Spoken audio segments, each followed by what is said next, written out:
రాగానే పిల్లలందరం ఆడుకునేటోళ్ళం, లేకపోతే సైకిల్ తొక్కుకునేటోళ్ళం, చాలా చేస్తుండే. ఇప్పుడు ఏం లేదు, ఎవరిది వాళ్ళు ఫోన్ పట్టుకోవడం, ఇంట్లో కూర్చోవడం, ఇట్లాంటి అలవాట్లకి మగ్గు చూపడం బాగా చేస్తున్నారు పిల్లలందరూ కూడా.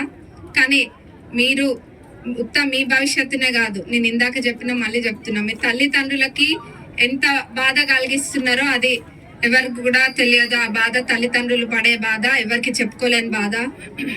నేను కూడా మన నియోజకవర్గంలో ఎవరైతే ఎక్కడ డ్రగ్స్ తీసుకుంటున్నారో అది ఎవరైనా కానివ్వండి, ఎక్కడ వదిలిపెట్టేది లేదు.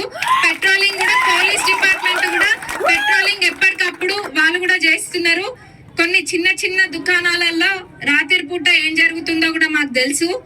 వాళ్ళందరూ కూడా కొంచెం జాగ్రత్తగా ఉంటే బాగుంటది. లేకపోతే ఈ నియోజకవర్గంలో అట్లాంటి సహించేది మట్టుకు లేదు. డిపార్ట్మెంట్ వారి సపోర్ట్ ఎప్పుడు కూడా ఉండాలి. డిపార్ట్మెంట్ కూడా దీన్ని చాలా స్ట్రిక్ట్ గా ఇంప్లిమెంట్ చేయాలి. పెట్రోలింగ్ జరగాలి.